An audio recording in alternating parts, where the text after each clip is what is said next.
Good evening everyone. মই এতিয়া বনাবলৈ গৈ আছোঁ আমৰ টেঙা জ্বলা আচাৰ। আমখিনি ভালদৰে ধুই ল'লোঁ। তাৰপিছত এয়া শুকান কাপোৰ এখনেৰে ধুনীয়াকৈ পানীখিনি নোহোৱাকৈ মুচিলোঁ। এবাৰ মুচি আমখিনি ধুনীয়াকৈ পানী নোহোৱাকৈ মুচি এবাৰ কাটিছোঁ। আমখিনি ধুনীয়াকৈ কাটি আছোঁ, জোখৰ কৰি কৰি কাটি আছোঁ। এই আমখিনি বেছি ডাঙৰো বনোৱা নাই, সৰু হোৱা নাই, মিডিয়াম সাইজৰ। বেছি ডাঙৰ হ'লে পেলনি যায়। এতিয়া মই নিমখ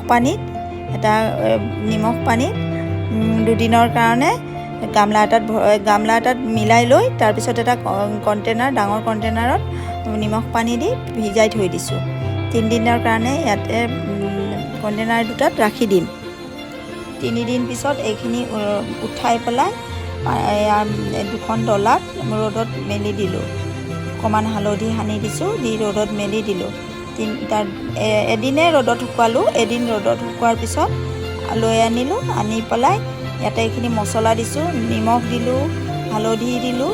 তাৰপিছত এইটো চব মিক্স মছলা আছিলে, এয়া মই আগতে বনাই থোৱা।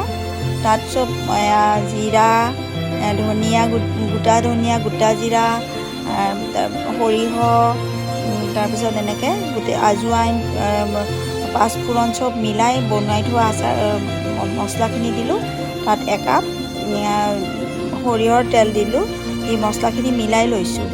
মছলাখিনি ধুনীয়াকৈ মিলাই লৈ তাত এতিয়া মই ধুনীয়াকৈ মছলাখিনি মিলাই অকণমান ভিনেগাৰ 3 চামুচ 4 চামুচমান ভিনেগাৰ দি দিছোঁ।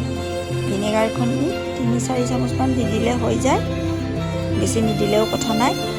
ভিনেগাৰখিনি দি ধুনীয়াকৈ এতিয়া লৰাই মিক্স কৰি দিছোঁ। তাৰপিছত অকণমান কম হোৱা যেন পাই আকৌ অকণমান ভিনেগাৰ দি দিলোঁ। ভিনেগাৰ দি আকৌ মিক্স কৰি দিলোঁ। ধুনীয়াকৈ মিক্স কৰি আছোঁ। এতিয়া মিক্স কৰি ইয়াতে ভিনেগাৰ দিলোঁ। ভিনেগাৰ দি ধুনীয়াকৈ লৰাই দিলোঁ। তাৰপিছত ভিনেগাৰ দিলে ইয়াতে এয়া হয়, এটা বস্তুটো বহুত এবছৰলৈকে সংৰক্ষণ হৈ থাকে, কোনো ভেঁকুৰ নালাগে, ধুনীয়া আচাৰখিনি ধুনীয়া হৈ থাকে। তাৰপিছত আমখিনি অলপকৈ দি এতিয়া মিক্স কৰি আছোঁ। আমখিনি গোটেইখিনি দি দিলোঁ। আমখিনি এতিয়া দিয়া হৈ গ'ল। গোটেইখিনি মিক্স কৰিলোঁ। মিক্স কৰি এটা কণ্টেইনাৰত, এইটো মোৰ গ্লাছৰ হয়, গ্লাছৰ ইয়াত বৈয়ামত থ'লে বস্তুটো ভালে থাকে। মই এতিয়া এইটো আচাৰটো অলপ দেখাইছোঁ আপোনালোকক দেখাৰ কাৰণে।